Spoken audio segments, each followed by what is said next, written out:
Assalamualaikum teman-teman. Selamat datang di channel YouTube aku. Ini adalah video pertama aku yang aku upload di channel ini. Video ini bertujuan untuk memenuhi tugas mata kuliah toksikologi.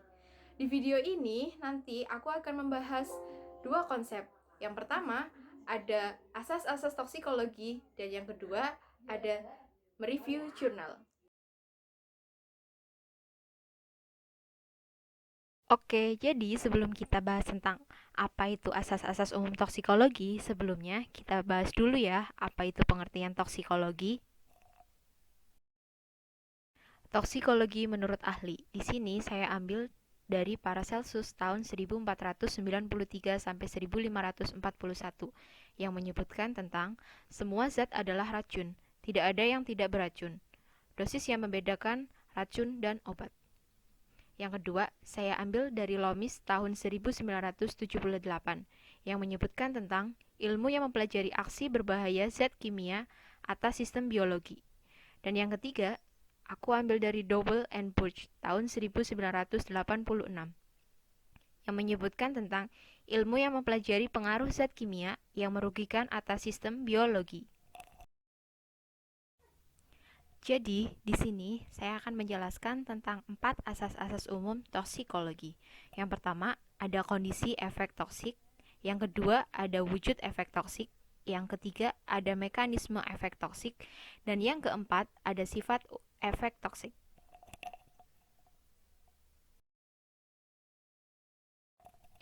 Asas umum toksik. Menurut Donatus tahun 2001, timbulnya efek toksik suatu zat kimia terjadi melalui beberapa proses. Ada 4 proses. Yang pertama, mulanya makhluk hidup terpapar oleh toksikan. Yang kedua, interaksi antara toksikan atau metabolitnya dengan sel sasaran atau reseptor di tempat aksi. Inilah yang menimbulkan pengaruh berbahaya atau efek toksik dengan wujud serta sifat tertentu. Yang ketiga, setelah diabsorpsi dari tempat paparannya, maka toksikan atau metabolitnya akan terdistribusi ke tempat aksi atau sel sasaran atau juga reseptor tertentu yang ada di dalam diri makhluk hidup. Yang keempat, efek toksik sangat bervariasi dalam sifat, organ sasaran maupun mekanisme kerjanya. Kondisi efek toksik. Keadaan atau faktor yang mempengaruhi efektivitas absorpsi, distribusi, dan eliminasi zat beracun dalam tubuh yang pada gilirannya akan menentukan keberadaan zat kimia utuh atau metabolitnya dalam sasaran atau tempat kerjanya. Kondisi efek toksik meliputi kondisi pembejaan atau kondisi paparan zat kimia dan kondisi makhluk hidup. Kondisi pembejaan yang mempengaruhi efek toksik adalah jenis paparan. Jenis paparan ada 2, yaitu akut atau kronis. Yang kedua, jalur paparan. Yang ketiga, lama atau kekerapan paparan. Yang keempat, saat atau waktu paparan. Dan yang kelima, takaran atau dosis paparan. Jenis pemejaan dibedakan menjadi 2, yaitu akut dan kronis. Keduanya dibedakan berdasarkan lama pemejaan sebagai batas kurun waktu pemejaan terhadap makhluk hidup. Yang pertama, pemejaan akut adalah pemejaan yang dilakukan kurang dari 24 jam. Namun, pada toksikologi klinis, pemejaan dalam kurun waktu 72 jam merupakan pemejaan akut. Pemejaan kronis adalah pemejaan yang dilakukan secara berulang dalam suatu periode waktu pemejaan tertentu yang lebih lama dari periode waktu pemejaan akut. Yang selanjutnya, ada kondisi subjek atau makhluk hidup. Kondisi ini ada 2, yaitu keadaan fisiologi dan keadaan patologi. Keadaan fisiologi makhluk hidup yang berpengaruh terhadap efek toksik adalah berat badan, usia, suhu tubuh, kecepatan pengosongan lambung, kecepatan aliran darah, status gizi, kehamilan, jenis kelamin, irama sikardian, dan irama diurnal. Yang kedua, ada keadaan patologi. Keadaan patologi meliputi sejumlah penyakit di antara penyakit saluran cerna, kardiovaskuler, hati, dan ginjal.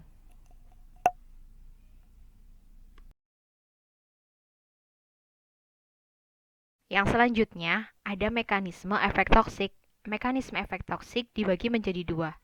Yang pertama, ada toksik intrasel dan toksik ekstrasel. Toksik intrasel merupakan toksisitas yang diawali dengan interaksi secara langsung antara zat kimia atau metabolitnya dengan reseptor. Sedangkan toksik ekstrasel merupakan toksisitas secara tidak langsung dengan mempengaruhi lingkungan sel sasaran tapi dapat berpengaruh pada sel sasaran.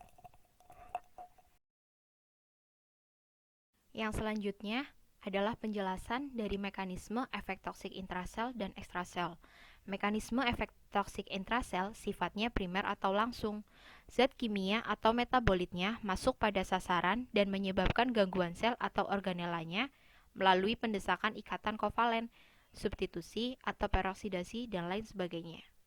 Sebelum tubuh beradaptasi atau melakukan perbaikan, bila respon bertahan tidak mampu menghapus gangguan, akan ada efek toksik. Wujud terjadinya perubahan adalah kekacauan biokimia, fungsional, dan struktural. Yang selanjutnya ada mekanisme efek toksik ekstrasel.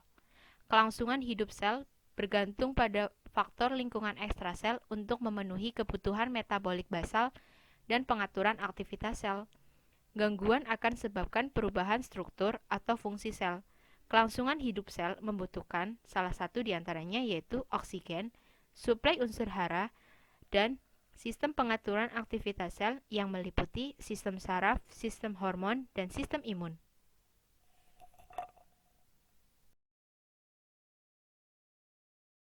Yang selanjutnya ada wujud efek toksik. Wujud efek toksik merupakan perubahan biokimia, fungsional, atau struktural yang terjadi di dalam tubuh. Wujud efek toksik dapat berupa gabungan dari perubahan poin 1. Misalnya, perubahan struktural berakibat terjadinya perubahan biokimia atau fungsi dari sel.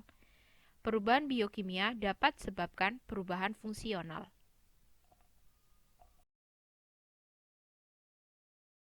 Yang selanjutnya ada penjelasan tentang perubahan biokimia, perubahan fungsional, dan perubahan struktural. Perubahan biokimia, wujud efek toksik berupa perubahan atau kekacauan biokimia dari sel akibat adanya interaksi zat beracun dan tempat aksi yang sifatnya terbalikan. Contohnya, terjadi penghambatan respirasi sel, perubahan keseimbangan dan cairan elektrolit, dan gangguan hormonal. Perubahan fungsional, wujud efek toksik yang dapat mempengaruhi fungsi homeostatis yang sifatnya terbalikan. Contohnya, terjadinya anoksia, gangguan pernafasan, gangguan SSP, hipo atau hipertensi, hiperglikemia, perubahan kontraksi atau relaksasi otot. Yang ketiga, ada perubahan struktural. Wujud efek toksik yang berkaitan dengan perubahan morfologi sel sehingga terwujud sebagai kekacauan struktural, dapat reversibel atau irreversibel. Terdapat 3 respon histopatologi karena adanya luka sel, yaitu degenerasi, proliferasi, dan inflamasi. Contohnya, tetrasiklin dapat menyebabkan terjadinya perlemakan hati.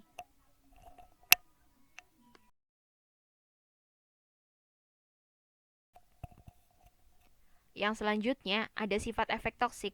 Sifat efek toksik ada 2, yaitu reversibel atau terbalikan dan irreversibel atau tak terbalikan.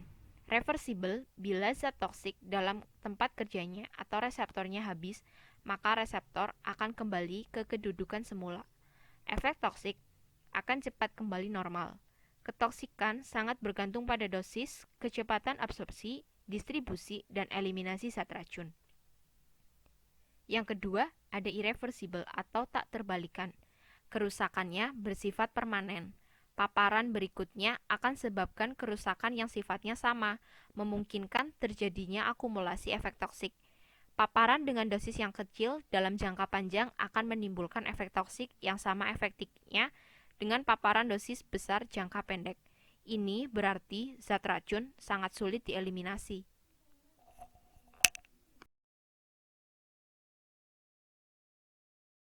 Yang selanjutnya adalah review jurnal.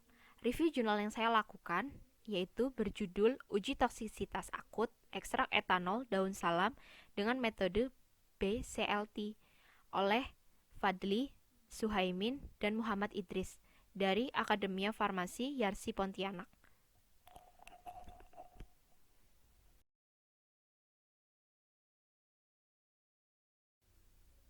Yang selanjutnya adalah pendahuluan. Daun salam merupakan tanaman yang berasal dari suku Myrtaceae. Bagian dari tanaman salam yang biasa digunakan sebagai pengobatan adalah daunnya. Daun salam memiliki aktivitas antioksidan yang sangat kuat.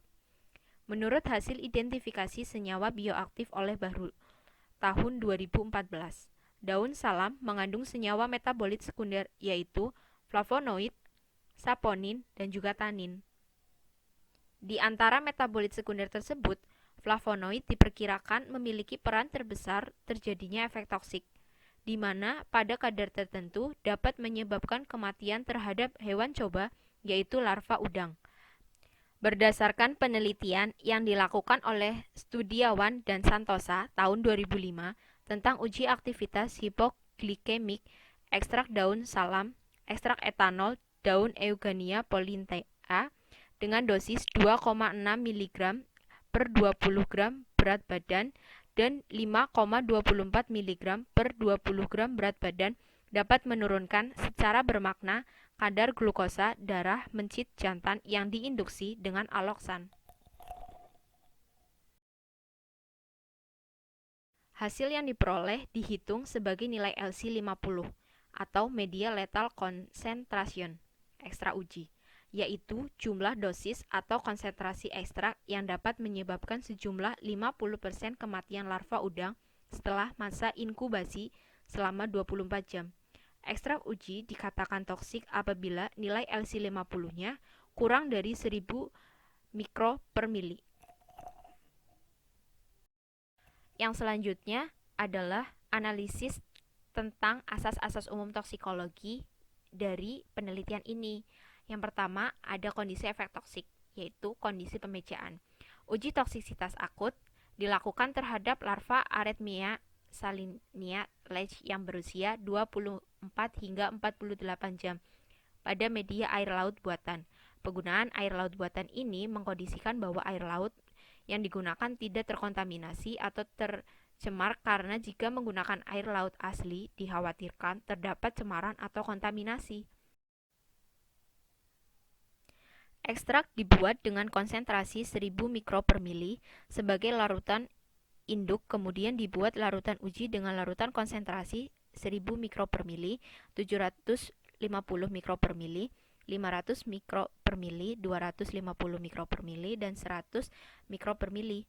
Larutan uji tersebut dimasukkan ke dalam vial uji di mana di dalam vial uji tersebut sudah terdapat 10 larva Arrhythmia salinea Leach. Kemudian diberi 1 tetes ragi sebagai makanan bagi larva tersebut. Lalu diinkubasi selama 24 jam. Setelah diinkubasi, dilihat dan dihitung larva yang mati, kemudian dihitung presentasi kematiannya. Hasil kematian larva tersebut setelah 24 jam menunjukkan banyaknya kematian larva udang dan kontrol serta presentasi kematiannya. Pada konsentrasi 1000 mikro per mili, presentasi kematiannya sebesar 86,7%. Pada konsentrasi 750 mikro per mili, presentase kematiannya sebesar 70%. Pada konsentrasi 500 mikro per mili, presentase kematiannya sebesar 50%. Pada konsentrasi 250 mikro per mili, presentase kematiannya sebesar 36,7%. Pada konsentrasi 100 mikro per mili, presentase kematiannya sebesar 23,3% dan pada kontrol presentase kematiannya sebesar 0%. Jadi, berdasarkan data tersebut, dapat disimpulkan bahwa kondisi pemejaan dari jurnal adalah pemejaan akut.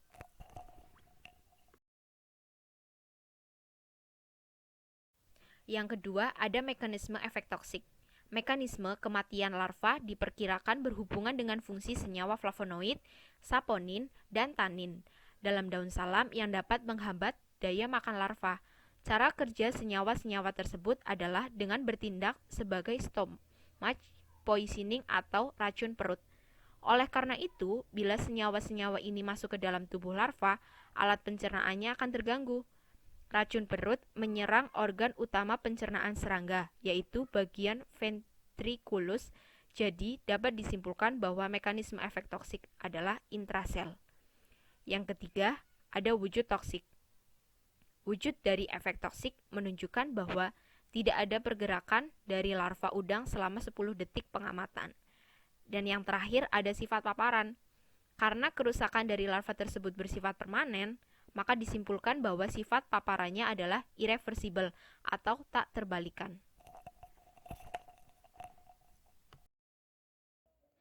Terima kasih teman-teman yang sudah menonton video ini. Maaf ya apabila salah kata. Semoga video ini bermanfaat untuk kalian. Wassalamualaikum warahmatullahi wabarakatuh.